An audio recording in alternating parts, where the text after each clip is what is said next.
because you are either treating it, preventing it, or creating it. All fusions are deformity operations, and we've got to start thinking in those terms.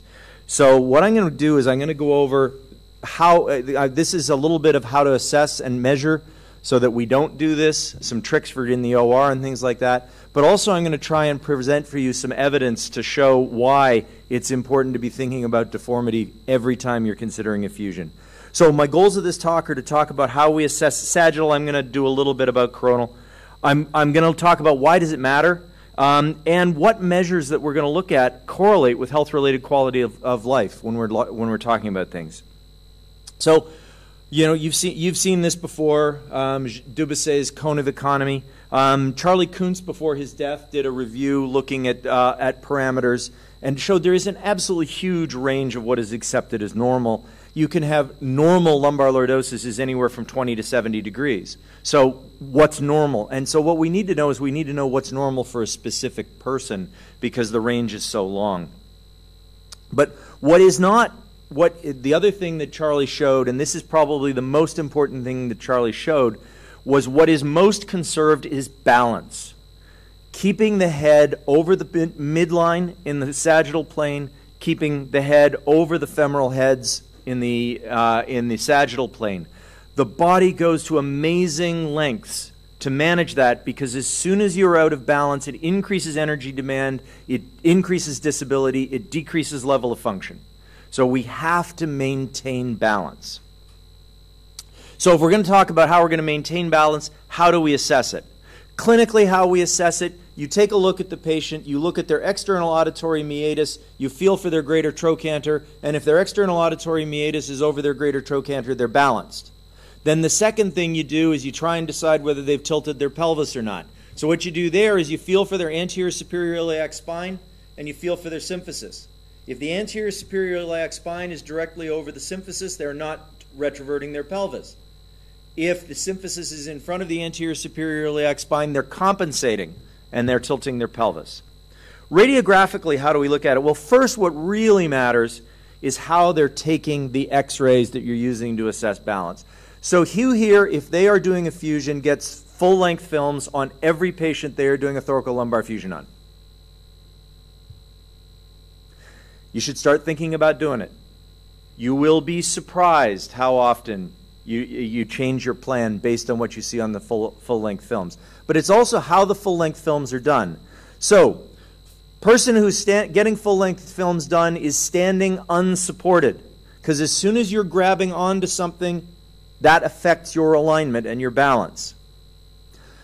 The person taking your x-rays need to make sure it's done with the knees fully extended. Another question, how many of you have ever gone and talked to your x-ray techs about how they're taking the pictures? I have to go and talk to my x-ray techs at the two places I work every 2 to 3 months. I have to go down and go, guys, you're not doing it right again. They've got to be doing it right all the time. This is the most important one. So they'll talk about, okay, grab this bar or put your hands out like this. The problem is if your hands are out in front of you, it's going to alter your balance because it's shifting your center of gravity. So what you want in the lateral film, fists, contralateral supraclavicular fossa. That keeps the arm in as close as possible to the instantaneous axis of rotation, and by doing this, it protracts the scapulae so you can see the upper thoracic spine better. So this is how your lateral film should be shot. And on your x-rays, you need to see C2 to the femoral heads. And if you're not seeing C2 to the femoral heads, keep sending them back until you get C2 to the femoral heads. You need all of that. If you are fortunate enough to be at an institution that has invested the money in an EOS system, congratulations. That gets everything on it. You can do top of the cranium to the bottom of the calcaneus on the EOS system if you really want alignment. We are, hopefully in the next 6 months, getting one at our institution, and I'm looking forward to it. In the coronal film, the only thing I would add is if they have a leg length inequality, level the pelvis off when you take the x-rays, otherwise you're getting an altered view. So the next thing is, how do we assess sagittal balance on x-rays? The classic measure is C7 C7, a line from the centroid of C7 should fall within the S1 end plate. Pretty easy.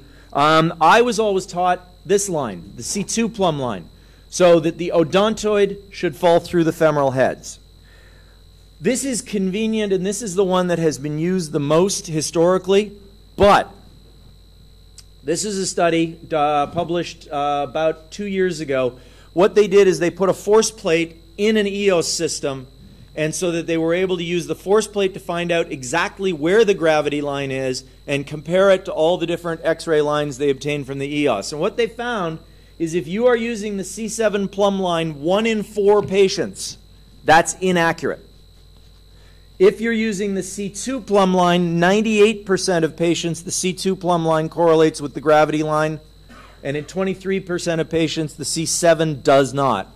So if you're assessing balance, you really should be using C2.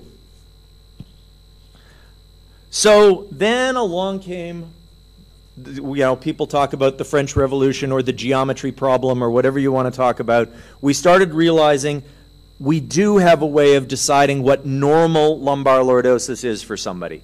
And so you need to know a couple of parameters. These are the so-called pelvic parameters. The most important, pelvic incidence. So you take the midpoint of the sacrum, a line perpendicular to the midpoint of the sacrum, and from that point to the center of the femoral heads. That is pelvic incidence. That is fixed as soon as you stop growing, unless you have a pelvic fracture or have a pelvic osteotomy for some reason. So that's probably the most important one to remember. And then the two others, you have sacral slope, which is the horizontal to the angle of the S1 end plate, and pelvic tilt, which is this line to a vertical. And if you're into geometry, pelvic tilt equals sacral slope. And also, if you're into a little bit of statics, this line is actually, this angle is actually the angle of the force vector of where the center of gravity goes till it gets to the femoral heads. So what? Well, this is just this is a collection of a bunch of studies looking at all this. And basically, on average, lumbar lordosis 60 degrees, pelvic incidence 52 degrees, pelvic tilt 12 degrees. Those are the averages. And so they started looking at this, and this is Schwab looking at all these measurements and how it correlates with health-related quality of life. These are the mean values. So, looking at these groups, as pelvic tilt increases, health-related physical component score goes down. So the more you're tilting, the more pain you're having and the more dysfunction you're having. And the Oswestry Disability Index goes the opposite way. The more pelvic tilt you have, the more disabled you are. So there is a correlation between pelvic tilt and health-related quality of life. Similarly, lumbar lordosis. So this is the thing that everybody's been remembering lately, that when in your standing film, lumbar lordosis measured from the superior end plate of S1 to the superior end plate of L1. Your lumbar lordosis should be within 10. The study from Rousselier and company said 9 degrees. Come on, can you tell the difference between 9 degrees and 10 degrees measuring off an X-ray? No. But so I use 10 degrees. You want to be within 10 degrees of that. So that's been the big thing. And then what happened is we started realizing maybe the rule isn't quite as hard and fast as we thought. So this was just, those of you who know him, Jean-Charles Louek spends most of his life, I think, now measuring angles. So I was asked to give a talk on what sagittal parameters really matter in clinical practice. And because of a delay in transportation, I was presenting after Jean-Charles, and I sort of went, I'm really worried here I'm presenting after Jean-Charles because I'm sure he's presented 2 new angles, and he had. But anyway, this is something, so we know that in the high lumbar lordosis patients, we're probably, if we're matching, we're overcorrecting, and in the low lumbar patients, it's the low pelvic incidence patients. So high pelvic incidence patients, if you match lumbar lordosis, have a higher increase in proximal junctional kyphosis. So the idea was, we were talking for a little while, you should undercorrect. Jean-Charles went and played with the math, and so he is now saying, Lumbar lordosis should be half of pelvic incidence plus 28. So that's another one to remember. There are no good studies. This is just one paper from Jean-Charles. That's to be seen. But I'm for the next little while going to be playing around seeing if that makes any sense. So now we have this concept of spinopelvic harmony, meaning that your sagittal vertical axis, measured there, showing here from C7, I use C2, should be less than 50 millimeters, pelvic tilt less than 20 degrees, and pelvic incidence. So that's what we should be aiming for on every patient we operate on if we're doing a fusion. Oh, yeah, but then again, that was done on young normals. What happens if you take people who are older than that? So this is a study looking at almost 700 asymptomatic patients over age 65, average age 72, and they found I'll go through this. Basically, what they found, that the targets vary. That basically, it's not those. It's probably closer to 8 centimeters, pelvic tilt less than 25 degrees, pelvic incidence minus 15. So the problem was in the elderly, we were overcorrecting and ending up with the same problem with proximal junctional kyphosis and proximal failure as we did if we undercorrected before. So in the elderly, our goals should be a little bit less. There are a couple other important that you want to remember. The problem with those is they don't account for problems going on in the thoracic spine, the hyperkyphotic patient, things like that. So the two other angles you need to think about are if you're doing longer constructs. It's probably not as important if you're doing a 1 or 2 level fusion, but longer constructs. The T1 pelvic angle is that component of pelvic incidence, the midpoint of S1 to the femoral head, and then the femoral head to the centroid of T1. And that angle should be less than 20 degrees. And the other, which is interesting because it's now a parameter we measure for cervical spine, but also a really important parameter here, is the T1 slope, which is the top of T1 to the horizontal, and anything is over 40 degrees is associated with PJK, whether you're stopping at that level or not. So those are two others you really need to look at. And this is just some data that shows where the T1 pelvic incidences correlates with health-related quality of life. Again, you see as the angle gets worse, so does the disability. And so that's the number to remember for T1 pelvic angle is 20 degrees. You want to be less than 20 degrees. Okay, so what? Yeah, you've shown me a bunch of angles. Prove to me that it's important. Well, I think in the deformity literature, I think it's absolutely clear that this really does matter. There are multiple studies that show that failure to restore balance is associated with higher incidence of proximal junctional failure.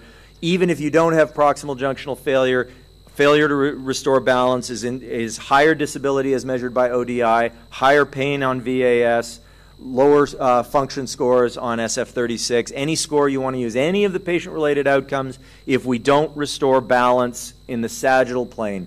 The coronal plane is much less clear. Mike Dobbs tried real hard to find this, and really there isn't a lot of correlation in sagittal plane. Probably if you're more than, or in coronal plane, if you're more than 7 or 8 centimeters out of coronal plane alignment, there's probably some effect, but it's much more minor than sagittal.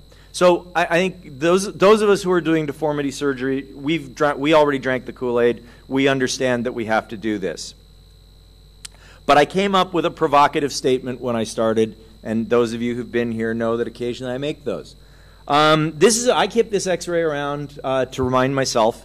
This is a patient of mine from early in my practice, and the patient did just fine initially. And then I got smart, I left the country. So I don't know whatever happened to this patient, but this x-ray bugs me now because I did not restore lordosis. 25, 30 years ago, Art Steffi was saying, if you do not have the superior end plate of L4 parallel to the floor in the standing film, this patient is not going to do well. And you can see that he's got His L4 end plate is not parallel to the floor. Interestingly enough, Jean-Charles Louek did a whole bunch more math and equations that I still don't understand with variables I still don't understand, and at the end of the day says that if the top of L4 isn't parallel to the floor, you're going to have problems. So does it really matter? And there is a growing body of evidence, and I am just going to select 3 studies. And I'll come to that. But what it comes down to is we have to remember life is a kyphogenic process. As we age, we lose height anteriorly in our discs. We lose lumbar lordosis. So, and then gravity takes over.